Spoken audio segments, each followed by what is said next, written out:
Welcome to this live stream from First Unitarian Church of Des Moines. Our mission is to love radically, grow ethically and spiritually, and serve justly. We invite you to visit our website at www.ucdsm.org. It's a great way to explore all that our church has to offer, from adult programs, to religious education, to social justice work, and more. But the best way to know us is to visit on a Sunday. We'd love to get to know you over a cup of coffee after the service. Speaking of which, today's service will begin shortly. So now we'll take you inside.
Hear these words from the Reverend Molly Hausch Gordon.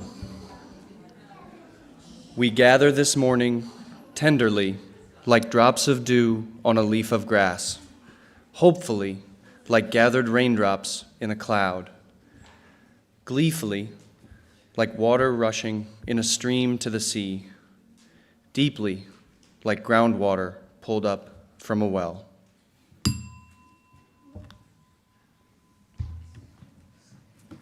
We gather from every direction for another year of growth and depth, another year of companionship and hope, another year of learning to love this world.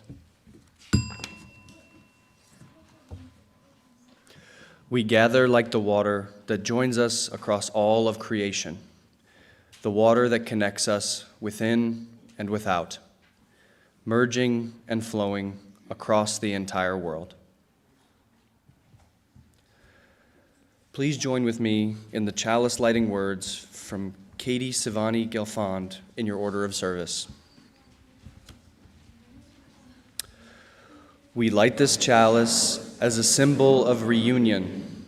We unite in this auditorium to share the flow of our hearts with one another. We gather together in ritual to celebrate our fountains of joy, to hold each other through storms of grief, to guide one another through rapids of transformation, to rest together in ponds of stillness. Together, we honor the spirit of water, its many forms, and its life-giving essence. And now, let us pass the peace. If you would prefer a little personal space, simply remain seated, and your neighbors will take the cue and leave you in peace.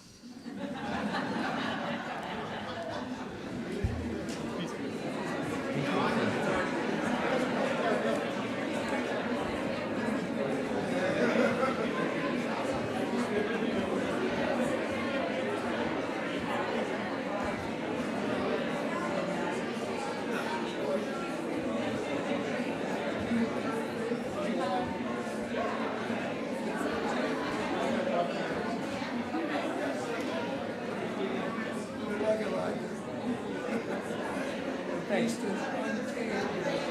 That's good.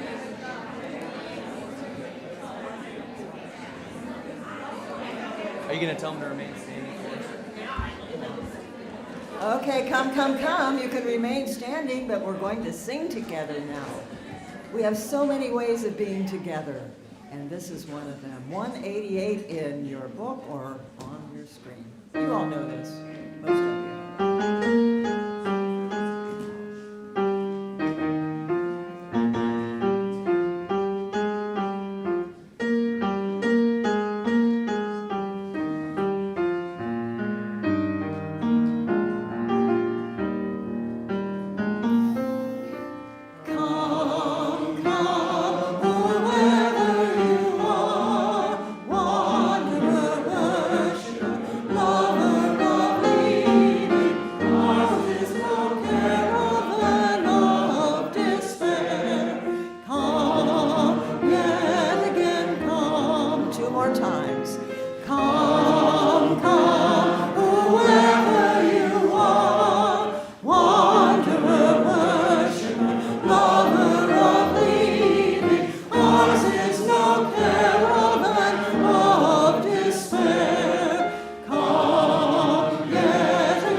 Good morning.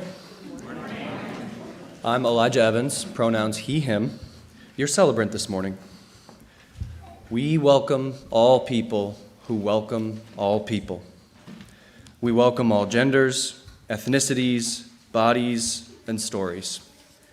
Whatever you are carrying with you, whatever you long to set down or pick up today, may you find here the love, support, and encouragement you seek.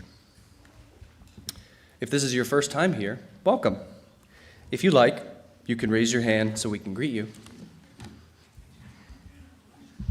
And if not, that's okay too. Oh, hello there. To you both. Thanks for being here. And now, let us deepen our awareness of this place and season. Our First Unitarian Church is located on land that has been home to humans for 12,000 years, starting with the people of woodland culture and later the Iowa, Sieck, and Meskwaki. Centering ourselves in our place in the cosmos, the moon is full tonight, and the fall equinox is in 15 days. As a pluralistic tradition, we celebrate with our Muslim siblings who honored the birth of the Prophet Muhammad on Friday.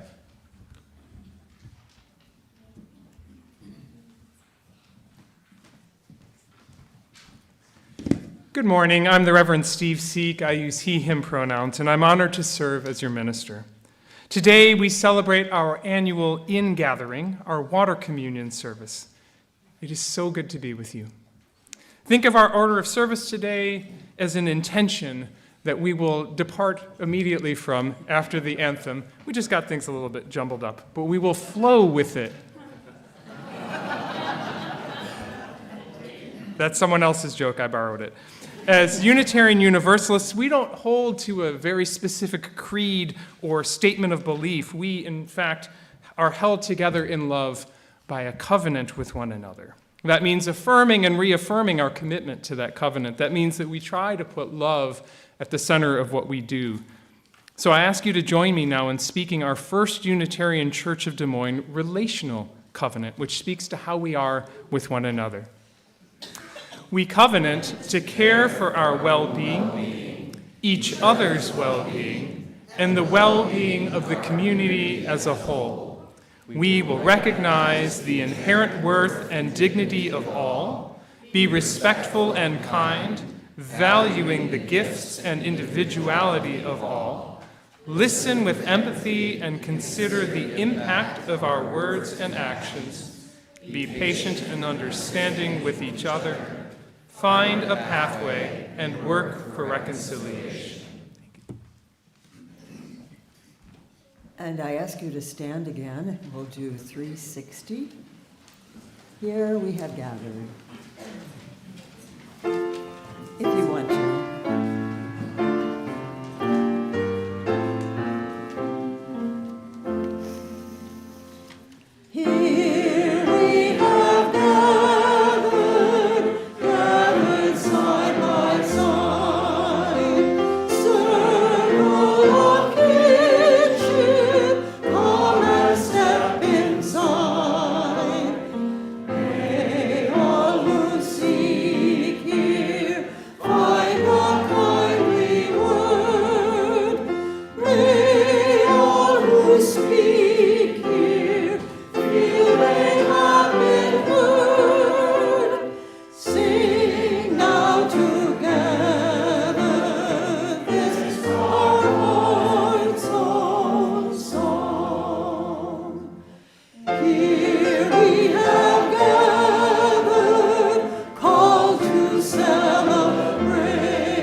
I'd like to welcome any youth to come and sit in the front area for the story.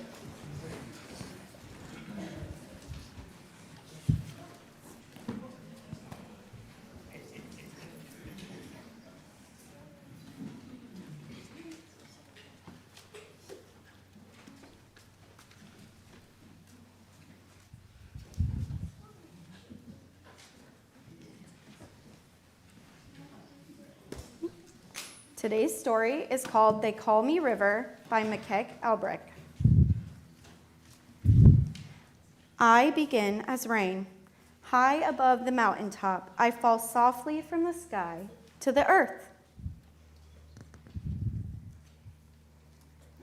They call me river. I am small, and I am carried along. I play with fish, chase dragonflies.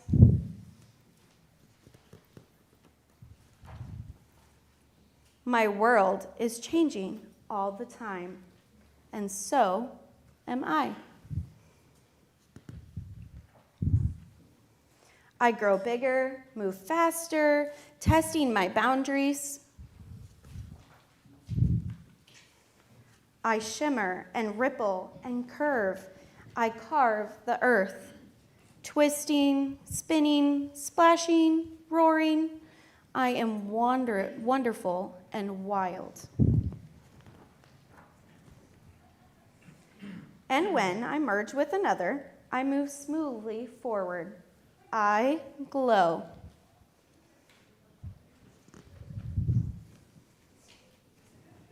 I grow even more powerful and fast. I am unstoppable until I am thrown over the edge, suspended for a moment. Then I am falling into silence. I crash and shatter, resurface in the shadows of an old tree, lost. I move in circles. Could I have been a lake or a pond? What if I had floated underground? Finding my flow again, I am back in the mainstream. Millions of lights shine, and I shine. I reflect the world.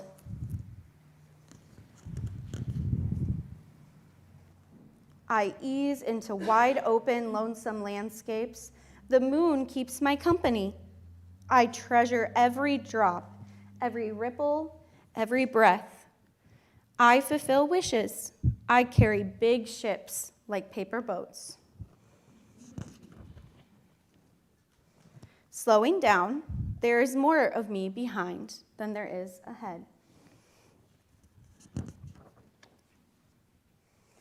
When I meet the great ocean, we become one. I am grateful. I let go. And then, drop by drop, I return to the sky, and I begin again.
The outside of that house.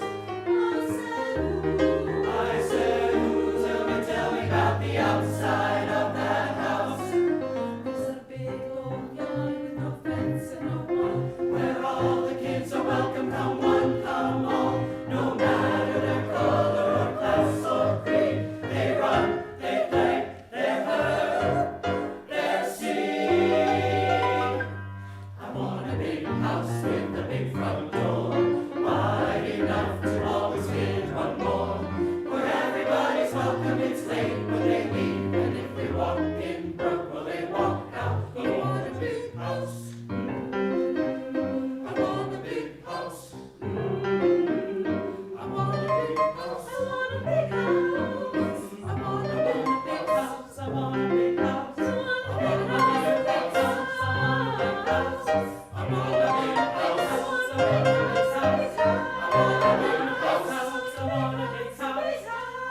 Morning.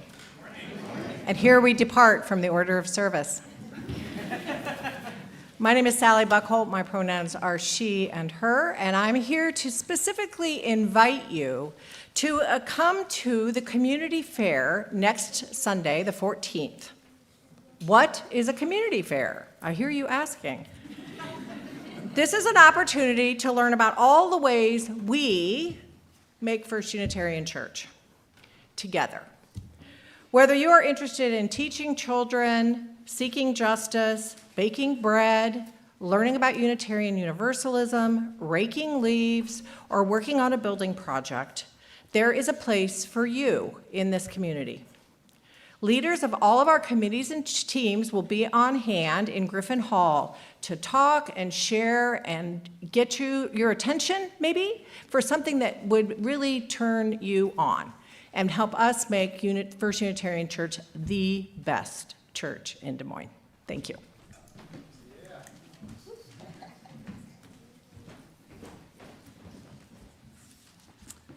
As we deepen into our compassion for ourselves and others, hear now these words from the Reverend Gretchen Haley. For this one moment, know only that you are loved, that you are safe and whole and loved. Know that you belong here among us, here upon this earth. In your body, however tired or broken your heart may be, whatever fear, disappointment, and anger you carry, for this hour, know you are not alone. Feel the presence of others surrounding you, breathing beside you and with you, discovering together the way our voices rise and fall together in harmony, in hope. Claim here a resilient freedom, the choice for love, for light, to live with joy and gratitude and praise as a form of resistance.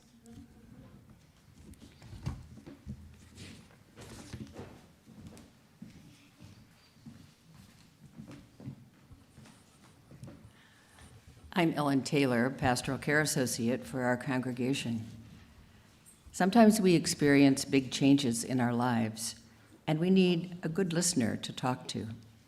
If you're feeling overwhelmed, lost, or alone in your grief, please contact the Pastoral Care Team. You can reach out to us at pastoralcareteam@ucdsm.org. You can also request assistance or submit a joy or sorrow through the Caring Community page on our website, or by speaking to me or any member of the Pastoral Care Team. And now let us hold in tenderness these joys and sorrows. Roger Lemons says, as I have received many cards from UUs, it is evident that many Des Moines UUs knew my surgery soon after I went into the hospital on July 15th. Please extend my thanks to the Unitarian membership. For those of you who weren't aware, Roger had major heart surgery in July and has been working his way through the long recovery. We'll continue to send healing thoughts your way, Roger, as loudly or as quietly as you wish. Sue Huber shared this joy with us. She writes, I had a great joy in June that I didn't share as I thought it was a bit too braggy. But Jim Carty reminded me that we need more joys shared in church, and I realized my joy is more about gratitude than bragging. I have stage 4 cholangiocarcinoma, which is a rare, aggressive cancer of the bile duct. I'm doing well and wanted to give back, so I organized a fundraiser for that foundation, with the funds raised going to research and patient support. I raised over $20,000 for the foundation, which is amazing and could not have been done without the time, talent, and treasure that was shared by so many members of this church. I am truly grateful for everyone's support and for all the support that has been given to me throughout my cancer journey. I am blessed. On Saturday, a celebration of life service was held in Kansas City for Erin Keller, who grew up in this church. May her family and loved ones continue to be held in love. We will be holding a memorial reception for Aaron later this month on September 20th at 1 p.m. here at church, with a time for sharing memories. Harvey Harrison notes the passing of his longtime work colleague and friend, Vicki Spencer, who died August 14th, with services held this past Friday. Vicki was also a mediator with the Let's Talk program, a program that many in this community have been involved with. Harvey said, "My love and lots of hugs to the Spencer family on Vicki's death, and we join him in well wishes to the family, and we see your loss as well, Harvey. May all of Vicki's friends and loved ones be comforted." The Grief Support Circle meets tomorrow, Monday, September 8th, from 5:30 to 6:30 in the minister's office. Anyone is welcome to join any time for as many or as few meetings as you'd like. For all who are grieving, may love surround you.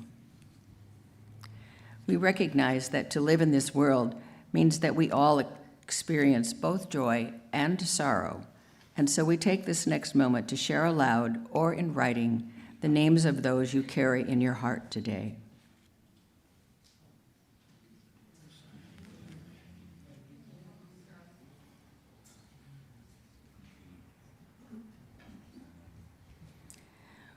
We light 3 candles this morning, one for the joys and sorrows shared aloud,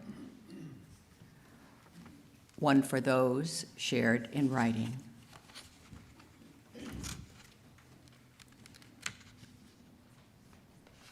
And one for those held quietly in our hearts.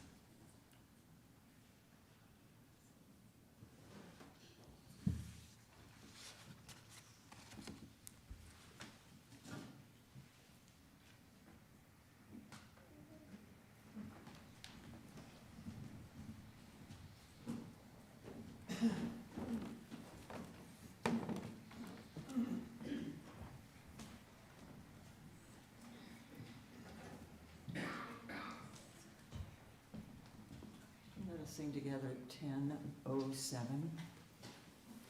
There's a river flowing.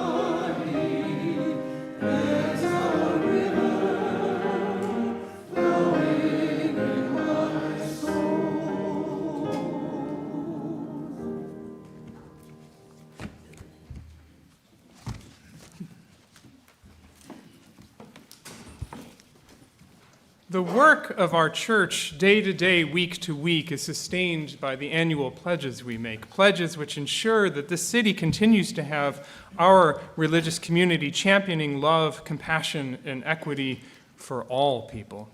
Now, every Sunday, we practice this value of generosity by passing the plate. But before we do that, let's share some of the gratitudes that are on our recognition board.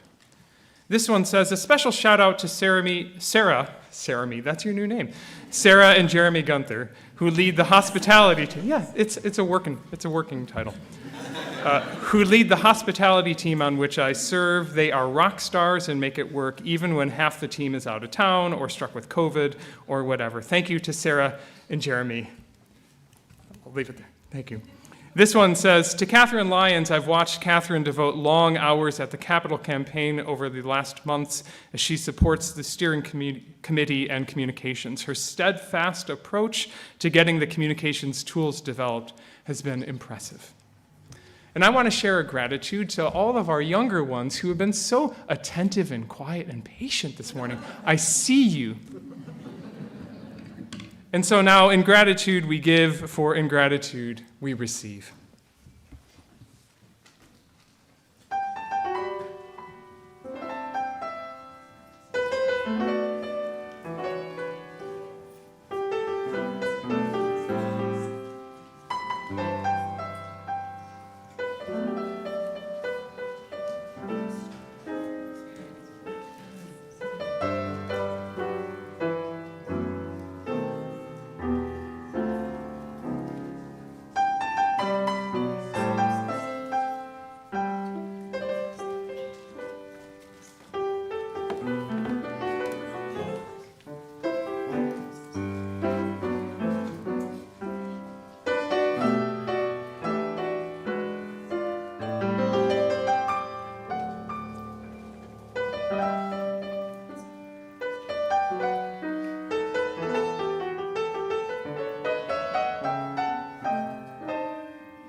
Our first reading comes from the Unitarian Universalist Association and explains how water communion became a UU tradition. In 1980, two Unitarian Universalist women, Carolyn McDade and Lucille Shuck Longview, were asked to create a worship service for the Women and Religion Continental Convocation of Unitarian Universalists. As they shaped that service, McDade and Longview wanted to create a new ritual that spoke to our connectedness to one another, to the totality of life, and to our place on this planet. They included a new inclusive symbol of women's spirituality, water. They write, "Water is more than simply a metaphor.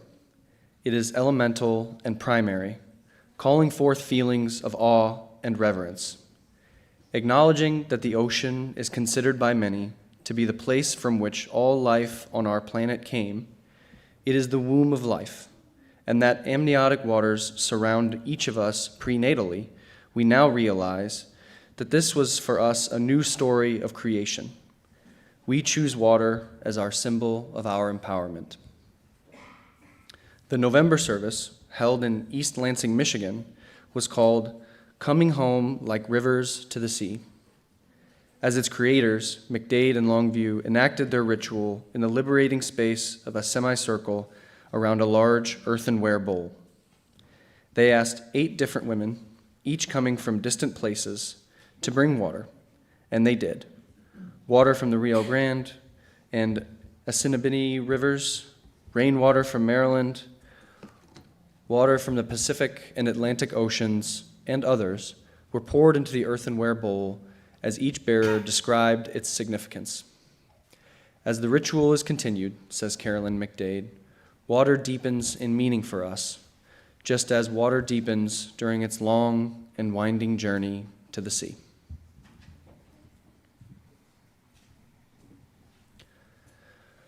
Our second reading comes from Annie Dillard's book, Pilgrim at Tinker Creek. Live water heals memories. I look up the creek, and here it comes, the future, being borne aloft on a winding succession of laden trays. You may wake and look from the window and breathe the real air and say, with satisfaction or with longing, this is it. But if you look up the creek in any weather, your spirit fills, and you are saying with an exulting rising of the lungs, here it comes. My God, I look at the creek. It is the answer to Merton's prayer, give us time. It never stops. If I seek the senses and skill of children, the information of 1,000 books, the innocence of puppies, even the insights of my own city past, I do so only, solely, and entirely, that I might look well at the creek. You don't run down the present, pursue it with baited hooks and nets. You wait for it, empty-handed, and you are filled. You'll have fish left over. The creek is the one great river. It is, by definition, Christmas, the incarnation. This old rock planet gets the present for a present on its birthday every day.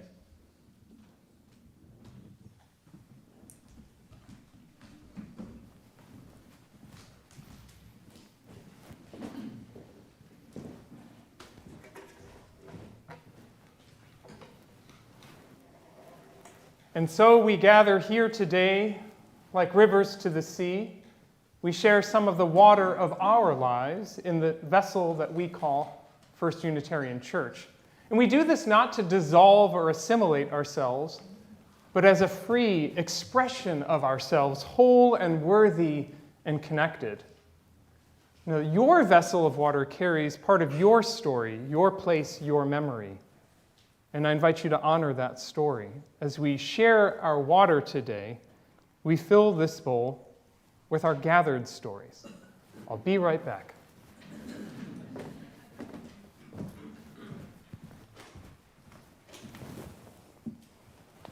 For this is the water communion water from last year. And so we begin our ritual with this. May it serve to connect us to our past and guide us in our future.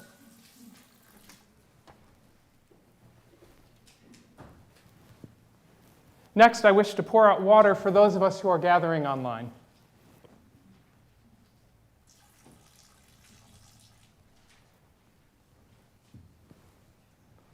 And so I invite you to come forward. We will start with the front row, and we'll start from the outside aisles, returning to our seats through the inside, right? So we'll go out, meet at the bowl.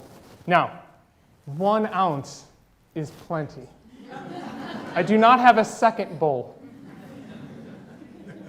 Return to your seat through the center aisles. We have pictures on both sides in case you brought your story, yourself, your body, but not your water.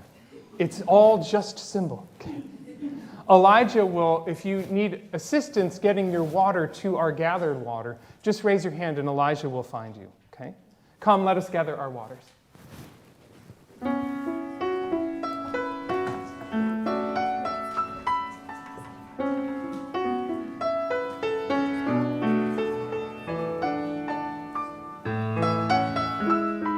can use the pictures on either side there.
Faith's on your left here.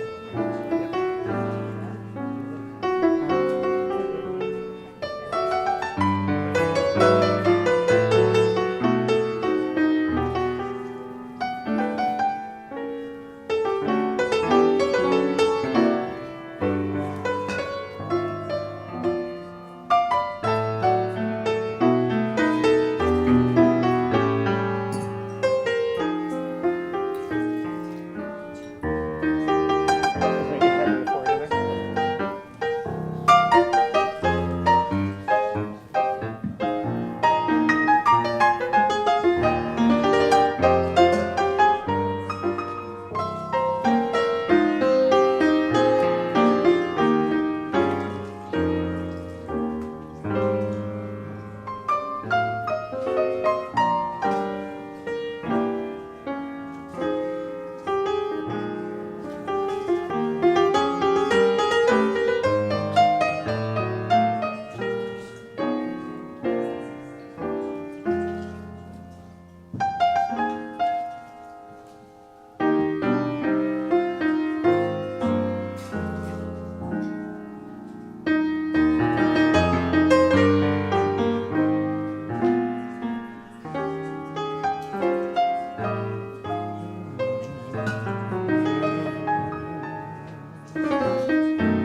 now we have gathered our waters.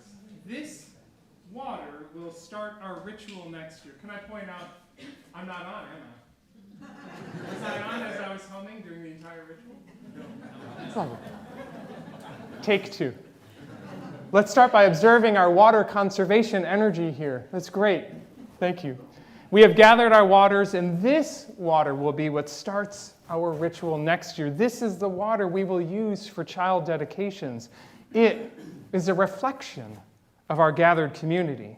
And so hear now this blessing from Susan Carlson.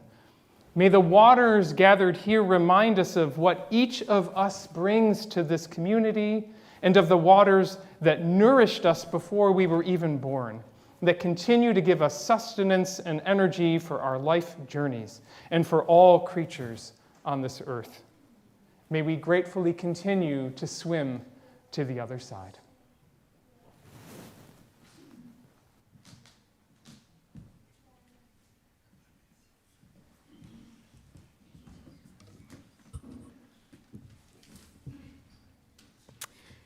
It's an odd thing to move to a city during a water quality alert. As I was unpacking my boxes, the newspaper was warning me every day that the nitrate levels in our water were dangerously high. I could see that the rivers were flooding over with record-setting levels of rain, but you couldn't water your lawn with that water. It's odd to be surrounded by water and not be able to swim in the lakes. It's a new feeling. It reminded me of the rhyme of the ancient mariner, water, water everywhere, and not a drop to drink. If you're picking up any judgment in my tone, it's because I moved from northeast Wisconsin, drinking from the second biggest lake in the world, Lake Michigan. Now that is a body of water. But if I'm to be honest, I realize that I'm speaking about Lake Michigan like it's a fixed object. And I want to share with you all today the moment that I realized that Lake Michigan is actually never the same lake twice. As Heraclitus said, you never step in the same Lake Michigan twice. I mean, the thing we call Lake Michigan on a map, it's there. It's not going anywhere for an estimated billion years. But it's changing constantly. You see, I forgot the water cycle, which I had learned in 5th grade. Water evaporates into clouds and that floats east. It becomes Michigan's problem. Clouds from the west float over Lake Michigan and rain falls on it, changing the actual water in that lake constantly. Meanwhile, all of us surrounding that lake are pulling out water constantly and adding things back into it. So Lake Michigan's always there, but it's constantly changing. And that sent me into a whole spiral of wonder because it occurred to me that I'm 60% water and all that water's coming from Lake Michigan, so maybe I'm always changing? I'm drinking that water, I'm releasing water, millions of cells in my body are dying and millions of cells are being born with new water. That was the 9th grade biology that I forgot. And so I realized that you and I too are like Lake Michigan. We're always there, well, at least for now, but we're always changing. I'm always Steve, you're always Karen, you're always Elijah, but we're always changing. And I've learned this much about change in my life. I don't like it. I don't think you do either. So I engaged in a thought experiment, as one does. How do we keep Lake Michigan exactly the way it is today, Sunday, September 7th, 2025? No new inputs or outputs, no changes. The first strategy is we would need to seal it off, right? No evaporation, no condensation, no rain. Now, in addition to the logistical challenge of tarping 22,000 square miles of water, I realized it would kill the lake and the trillions of organisms that make it a living body of water. And then I realized that many of us have had the same thought about our own bodies at some late 20s phase of our life where we think, how can I keep it like this forever? And I think the answer to that is cryogenic freezing. And the catch to that is you're no longer alive. Change is hard. Change is the only constant. Change is hard. We've been gathering for about 50 years to merge our individual streams into this great lake that we call First Unitarian Church of Des Moines. And our lake, metaphorically, like the actual Lake Michigan, changes over time. There are folks here who've been in that seat since our first water communion, and folks for whom this is your first time sitting here. Now, I don't know how they figured this out, but I looked it up. The average drop of water in Lake Michigan lasts 62 years before it evaporates into the Great Cloud. And likewise, only a few of us in our seats today could remember the first time we did a water communion decades ago. And yet, if you are in Des Moines looking at this congregation, you see something that resembles permanence. The way we look at Lake Michigan. That's First Unitarian Church of Des Moines. Now, I recognize this starts to get a little metaphysical, and we start getting into a spiral of wonder. And that's where Annie Dillard saves us from ourselves. She writes, "My God, I look at the creek. It is the answer to Thomas Merton's prayer, 'Give us time.' It never stops. You don't run down the present, pursue it with baited hooks and nets. You wait for it, empty-handed, and you are filled." And there it is. Sure, Heraclitus was right. You don't step in the same creek twice. And since we don't love change, you could look upstream instead and worry about what might yet come. Or you could look downstream and long for everything that has already flowed past you. But in this moment, this present moment, you're standing in the river empty-handed, and you are filled. You belong. You're not dissolved or assimilated, but you're also not a lonely drop of water out there on a rock, because here you belong, here, now, in this present moment. Or as she puts it, the creek is the one great giver.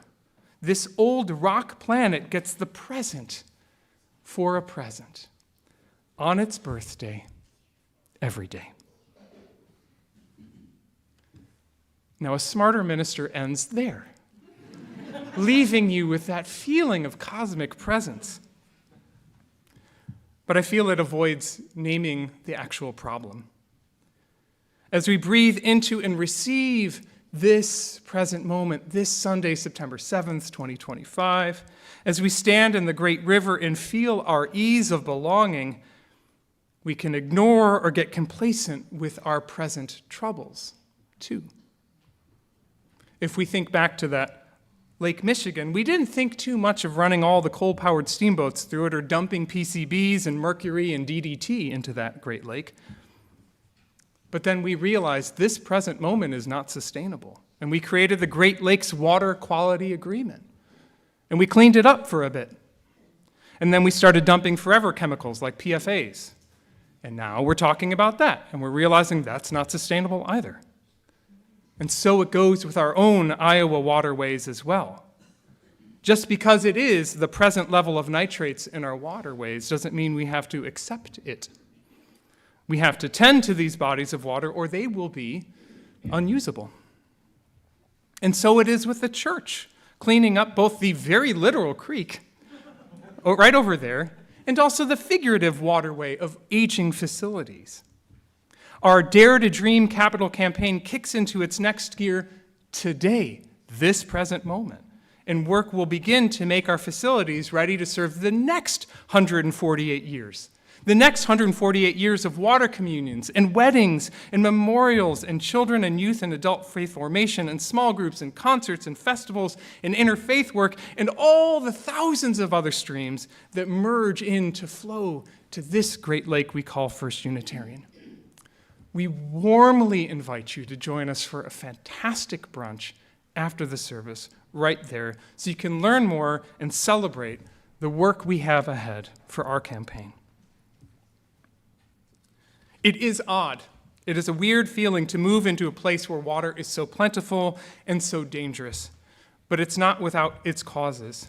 For the same policy making that allows for drenching fields in nitrogen with no accountability for runoff has used the basic civil rights of transgender beloveds lately as a wedge issue, scoring small victories with no accounting for the cost of humanity. In these moments, I feel a natural urge, to look downstream at history, to call out to our ancestors here, how did you, previous versions of this lake of First Unitarian, how did you work to create a vibrant ecosystem in the face of so much runoff? And if I don't hear the answer I'm looking for, I look upstream at the future and I ask, how will we manage the incoming flood of toxic water that comes every day? And I find myself in this anxiety dance between the past and the future.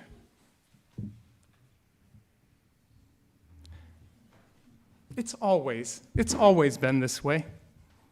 Since 1877, Unitarians have gathered in Des Moines amid the runoff, the pollution, the muck of their day. And they've gathered what few streams they had to make what difference they could in their present time. I want you to put yourself in the shoes of the suffragettes who marched through Des Moines in 1908 and arrived at the steps of our church to speak out, wondering how to get their voices heard in a country that couldn't imagine giving women the right to vote. I want you to imagine sitting in the pews in the congregation as the Reverend Curtis Reese preached in this metaphorical pulpit in 1917 that maybe humans themselves and not God Almighty were responsible for human welfare. I want you to sit with Edna Griffin and her 1-year-old holding a sit-in at Katz's Deli in 1948 for the right to order an ice cream. There has always been too much nitrogen in the water. That's the cost of human civilization. And the reality that all of us have to arrive at some point is that it's too much for any single stream of water to filter out. And that's why we gather. We gather our individual waters together, and we try in our present moment to do what we can to make this water that we call life drinkable, to make this world more loving, just, and compassionate. And so as we begin this new church year together, I encourage you to commit to 2 practices. 25 years of teaching, I'm about to give you a homework assignment. 2 practices that I invite you to commit to. First, find a place to merge your water with others to make an impact in our community. Yes, the world is on fire in 1,000 different places and 1,000 different ways. And you can't put any of those fires out by yourself. Find one justice cause, one social justice cause that you can merge your water with others to make an impact. And as you keep pouring out that water to make the world better, you need a place to replenish, a fount, if you will. So find some place for that, a book club, a Soul Matters group, a small ministry group, a faith formation, buildings and grounds, choir, something that sustains you and nurtures you. Somewhere to put your energy, somewhere to gather it back. And the good news, as Sally pointed out, is you can meet all of those options next Sunday, September 14th, at our community fair. In this present moment, let us gather together to love radically, grow ethically and spiritually, and serve justly, for we are given the present as a present every day. May it be so.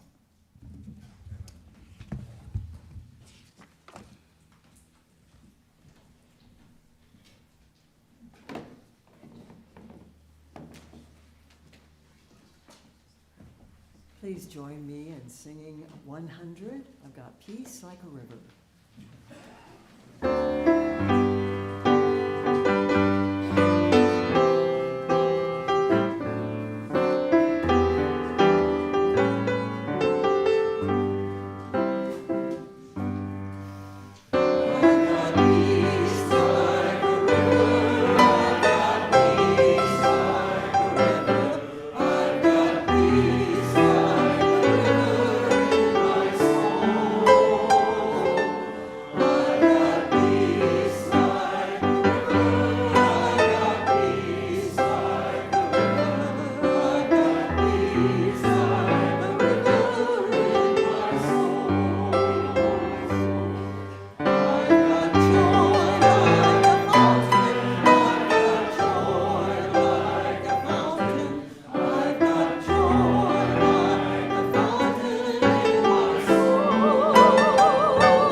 please join me in saying the extinguishing chalice words in your order of service or on the screen. As we extinguish this chalice, we give thanks for the time we have shared together, for the great lake of hope, compassion, and love that we make from our gathered waters. Let us carry this love into the world. And so may we go forth, merging our rivers of joy, our fountains of joy, and our oceans of love. Go in peace. I'll see you at brunch.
Go in peace.